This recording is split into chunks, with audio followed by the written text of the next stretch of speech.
Welcome back, my people. I see you could not stay away. Good, because the story is about to get complicated. When we left Grace, she had risen from the streets to become a respected employee at Landmark Towers. She had met a mysterious man in an elevator, a man whose eyes seemed familiar, but whose identity remained a mystery. What Grace did not know was that the man was David Oladele, the billionaire CEO, the same person who had shared bread with her, disguised as a beggar. And David, watching from his tower, was falling in love with a woman who thought he was someone else entirely. But remember, my people, in every good story, just when things seem to be going well, the dragon appears. And Grace's dragon was about to walk through the front door. Life stories with the innocent. Stories just for you. Ancient wisdom for modern lives.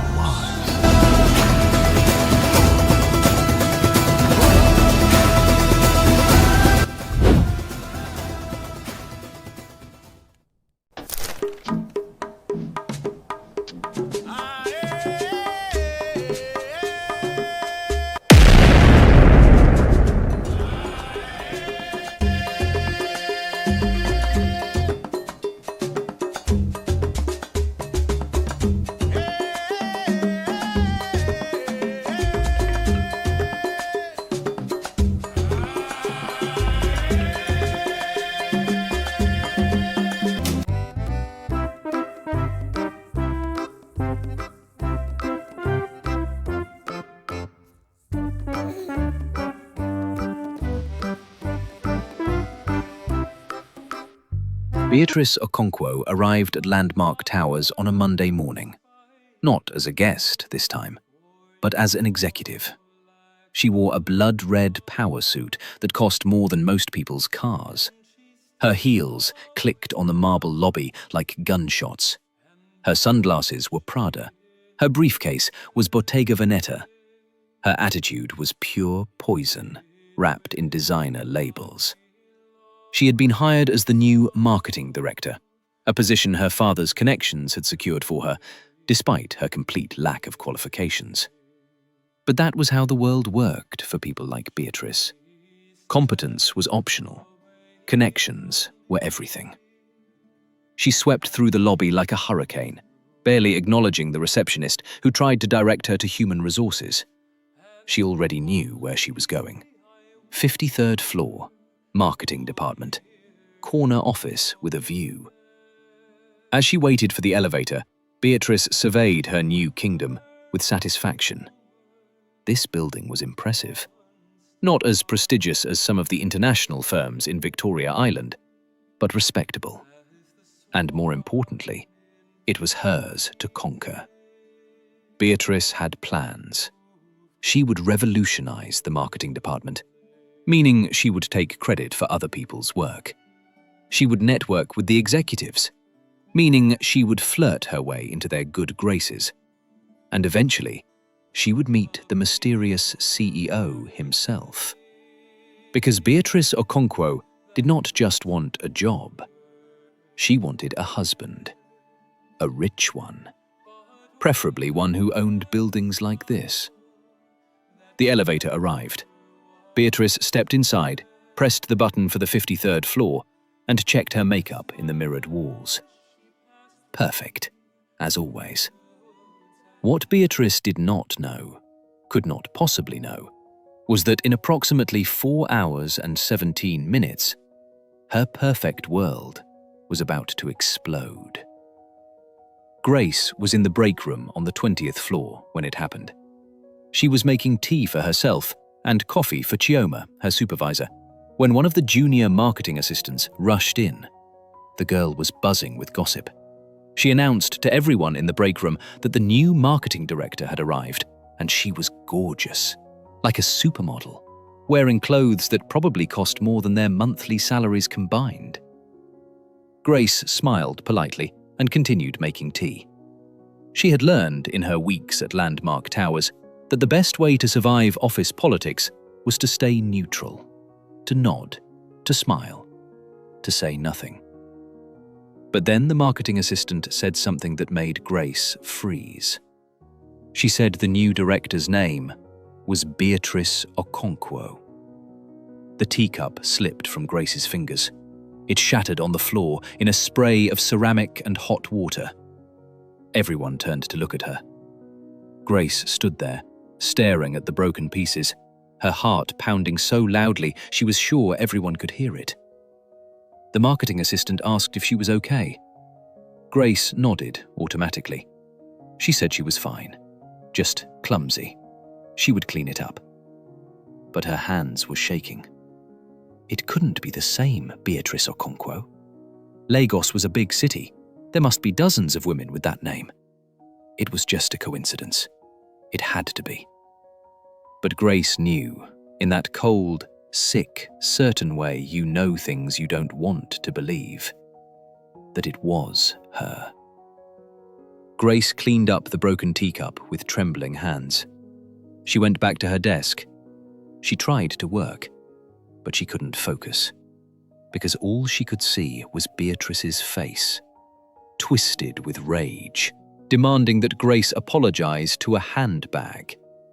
And all she could hear was Beatrice's voice. "This bag costs more than your life." Grace told herself it would be fine. The company was huge, thousands of employees. She worked in hospitality. Beatrice worked in marketing. Their paths would never cross. Beatrice would never even know Grace was here. But Grace was wrong. So very, very wrong. 3 days later, Grace received the news that would change everything. Mrs. Okafor called her into her office. Grace walked in nervously, wondering if she'd done something wrong. But Mrs. Okafor was smiling. She told Grace to sit down, and then she delivered news that made Grace's heart skip a beat. Grace was being promoted, not to a higher position within hospitality, but to the executive floor. She was being made executive assistant to the chief operating officer. Grace stared at Mrs. Okafor, certain she had misheard.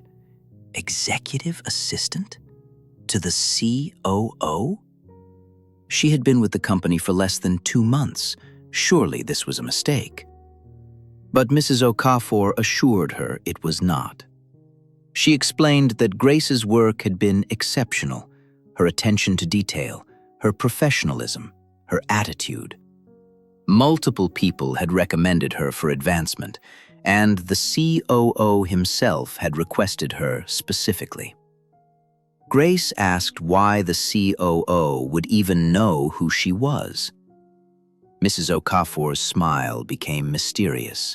She said only, "People notice quality, Grace, even when you think no one is watching." The promotion came with a significant raise, her own office on the 57th floor, and direct access to the executive leadership team. Grace felt like she was dreaming. 2 months ago, she had been sleeping on the street. Now she was being given an office with a view of the entire city. She asked when she would start. Mrs. Okafor said, "Immediately." And just like that, Grace's life changed again. That afternoon, Grace moved her few belongings to the 57th floor. Her new office was small but beautiful. Glass walls, a mahogany desk, a comfortable chair, and a window that looked out over Lagos like a painting. Grace stood at that window and thought about her mother. She thought, "Mama, if you can see me now, I hope you're proud." What Grace did not know was that 60 floors below her, in the marketing department, Beatrice Okonkwo was having a very different kind of day. Beatrice was in a meeting when she first saw Grace. It was a cross-departmental strategy session on the 55th floor. Representatives from marketing, operations, finance, and executive administration. Beatrice was presenting her ideas for the company's new luxury product line, ideas she had stolen from a junior marketing analyst and claimed as her own. She was in the middle of explaining her vision when the conference room door opened, and Grace walked in. She was carrying a tablet and a stack of folders, dressed in a simple but professional navy blue dress. She apologized quietly for the interruption and said the COO needed the quarterly reports for his afternoon meeting with the CEO. Everyone at the table barely glanced at her. Everyone except Beatrice. Beatrice's presentation died mid-sentence. She stared at Grace like she was seeing a ghost. The face was the same, the girl from the hotel, the cleaner, the one who had ruined her Hermes bag, the one she had destroyed. But that was impossible. That girl should be nowhere, working in some other dead-end job, scrubbing toilets somewhere. She should not be here, in this building, walking into executive meetings like she belonged. Grace collected the reports from the operations manager, thanked everyone politely, and turned to leave. And that's when her eyes met Beatrice's. For one frozen moment, they stared at each other. Grace's face went pale. Beatrice's face twisted with shock that quickly morphed into rage. And then Grace did something that shocked Beatrice even more. She nodded politely, the way one professional acknowledges another, and walked out. No fear, no groveling, no recognition of Beatrice's superiority. Just equality. Someone at the table asked if Beatrice was going to continue her presentation. Beatrice blinked, realizing she had been staring at the closed door for several seconds. She forced a smile and said, "Of course." But her mind was racing. After the meeting, Beatrice cornered the operations manager in the hallway.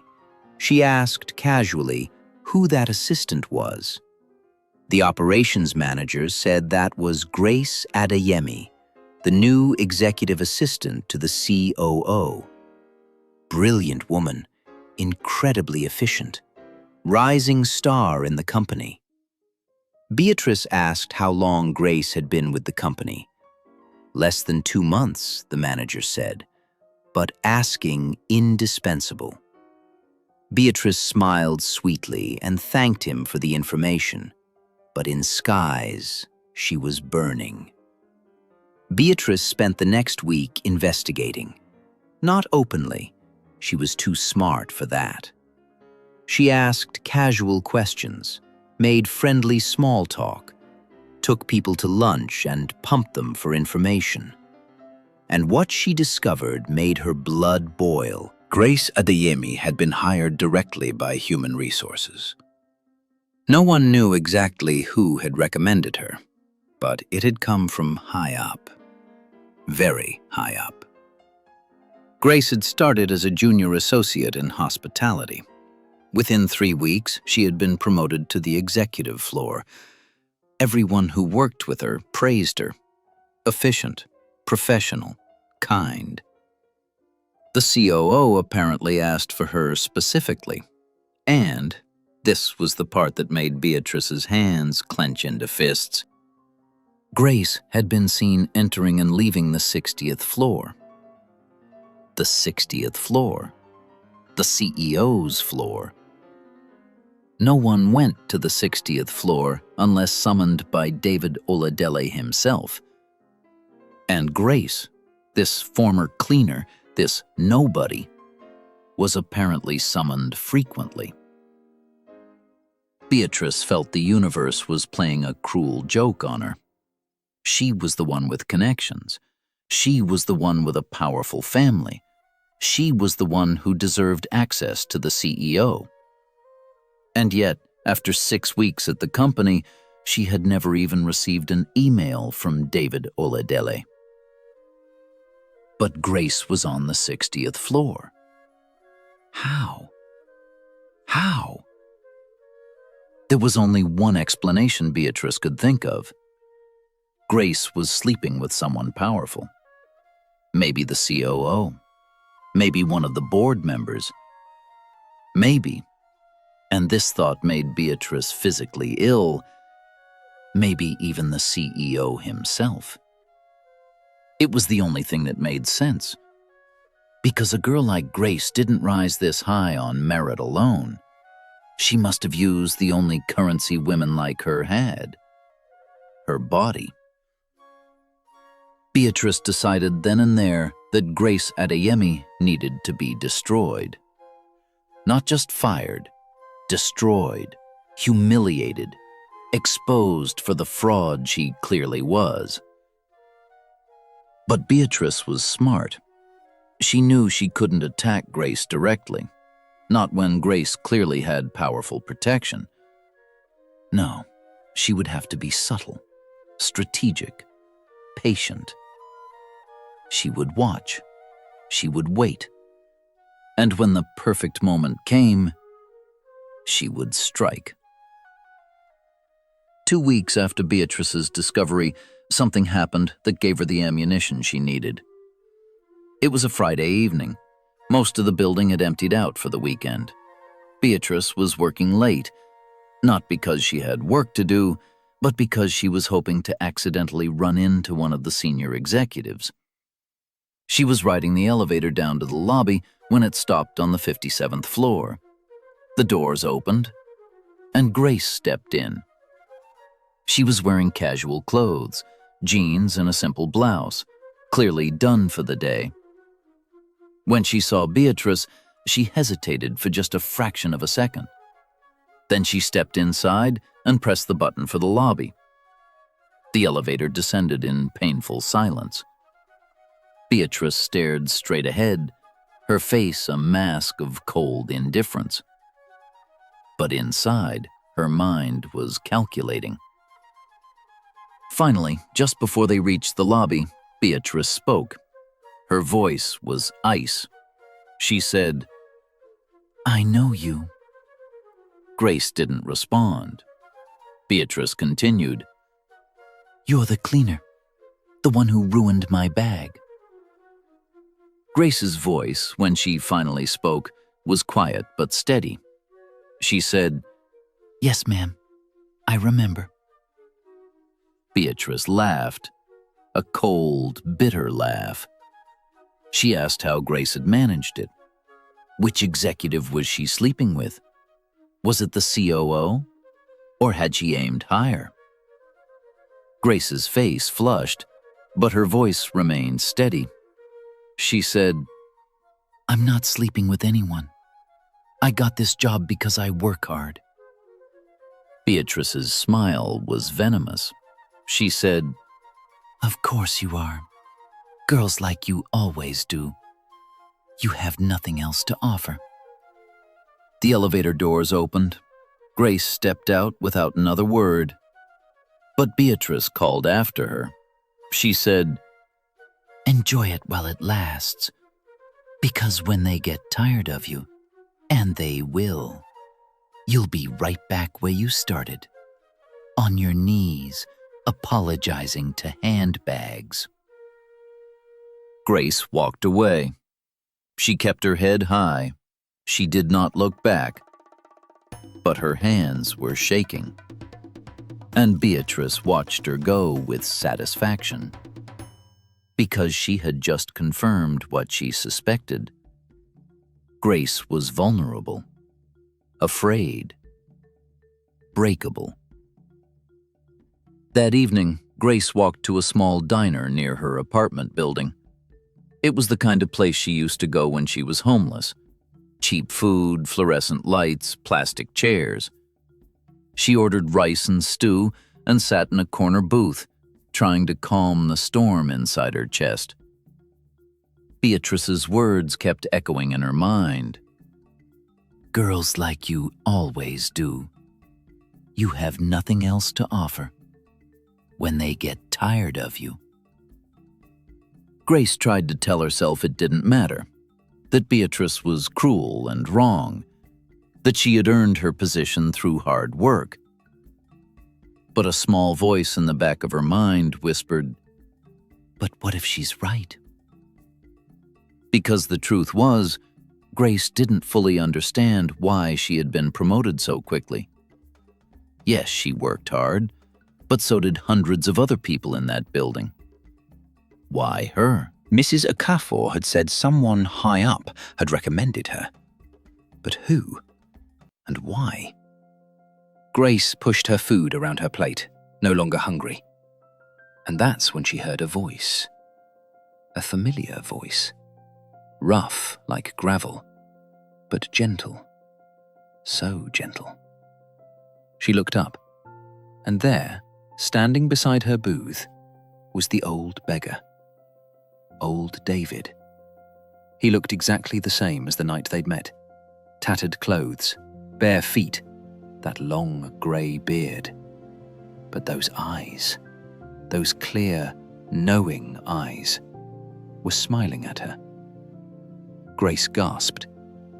She had been looking for him. She'd walked past Landmark Towers dozens of times, hoping to see him again, to thank him properly, to repay his kindness. And here he was. She stood up quickly and told him to sit down. She asked if he was hungry. She called the waitress over and ordered more food. Rice, chicken, vegetables, everything. The old man sat down slowly, his joints creaking. And he looked at her with such warmth that Grace felt tears prick her eyes. She told him everything. About the job, about the promotion, about how much her life had changed since that night they met. She said it was all because of him, that his kindness had given her hope when she had none, that she would never forget what he'd done for her. The old man listened quietly, and when she finished, he reached across the table and took her hand. His hand was rough, calloused, the hand of someone who had worked hard for many years. But his touch was gentle. He said, "My daughter, I did nothing but share bread. Everything you have now, you earned yourself. Never forget that." Grace shook her head. She said it wasn't true, that someone powerful had helped her, that she didn't even know who or why. And now people were saying terrible things about her, that she didn't deserve her position, that she must have done something shameful to get it. The old man's eyes darkened slightly. He asked who was saying these things. Grace hesitated. Then she told him about Beatrice, about the hotel, about the bag, about the elevator encounter. As she spoke, the old man's expression grew thoughtful. When she finished, he was quiet for a long moment. Then he said something that confused Grace.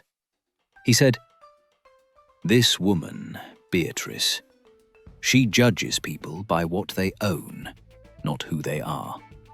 She measures worth in money and status. But these things are shadows, my daughter. Shadows cast by something real." Grace didn't understand what he meant. The old man smiled.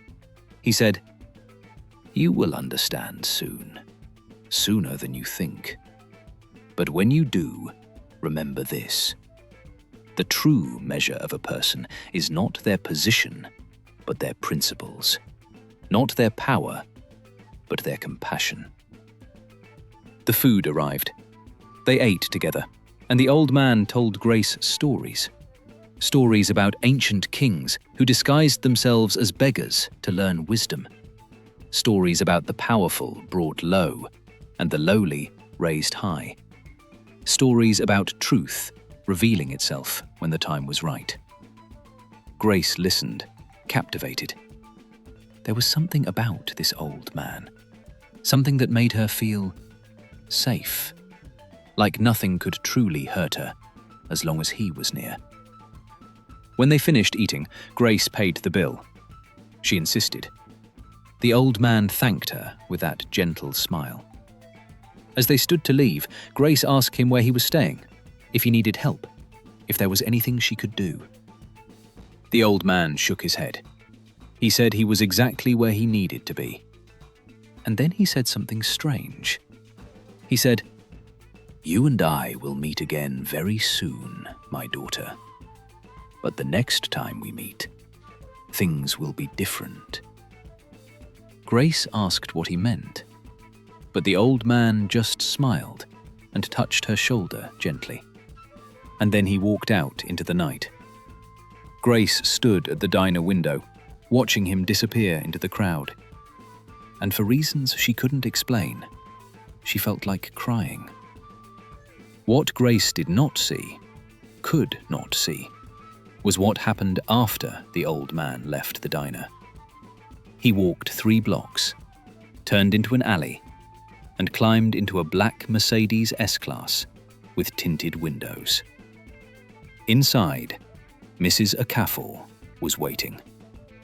She handed him a towel, a bottle of water, and a tablet showing security footage from the Landmark Towers elevator. The footage showed Beatrice and Grace's encounter. David Oladele, for that's who the old man truly was, watched the footage with narrowing eyes. His face, which had been so gentle in the diner, was now hard, cold. The face of a man who had built an empire and crushed anyone who threatened it. He asked Mrs. Okonkwo who the woman in the elevator was. Mrs. Okonkwo consulted her tablet. She said, "Beatrice Okonkwo, marketing director, hired 6 weeks ago through family connections. Performance has been mediocre at best." David was quiet for a long moment. Then he asked Mrs. Okonkwo to pull Beatrice Okonkwo's complete file. Employment history, references, background check, everything. Mrs. Okonkwo made notes on her tablet. Then she asked, carefully, if David was going to tell Grace the truth. David stared out the window at the city lights. He said, "Not yet. I need to know that she values me, not my position. But this Beatrice woman, she's going to be a problem." Mrs. Okonkwo asked if he wanted her removed. David shook his head. He said, "No, not yet. Let's see what she does. Sometimes the best way to expose a snake is to watch where it slithers." Meanwhile, 60 floors above the city, in her luxury apartment overlooking the water, Beatrice Okonkwo was making plans of her own. She sat at her laptop, a glass of wine in one hand, scrolling through Grace's employee file. She had used her position to access the HR database, technically a violation of company policy, but Beatrice didn't care. She studied Grace's hiring date, her promotion timeline, her performance reviews, all glowing. And then Beatrice found something interesting. A note in Grace's file from Mrs. Okonkwo. It said, "Candidate recommended by executive leadership, authorized for expedited hiring and advancement track." Executive leadership? That meant someone on the board, or higher. Beatrice's eyes narrowed. She was right. Grace was sleeping with someone powerful, and whoever it was, they were protecting her. But protection could only go so far. Beatrice smiled, a cold, calculating smile. If she couldn't attack Grace directly, she would attack her reputation. She would spread rumors, plant doubts, make everyone in the company question how Grace had really gotten her position. And when Grace's protector finally abandoned her, because men like that always did, Grace would fall hard. And Beatrice would be there to watch. But what neither Grace nor Beatrice knew, what they could not possibly know, was that they were both being watched by a man who had everything and nothing. A man who wore 2 faces, one for the world, one for the truth. And very soon, those 2 faces would collide. because Grace was about to be summoned to the 60th floor to meet the CEO, face to face. And when she walked into that office, when she saw the man sitting behind that desk, everything would change. But that, my people, is where we must stop. For now. Life stories with the innocent. Stories just for you. Ancient wisdom for modern.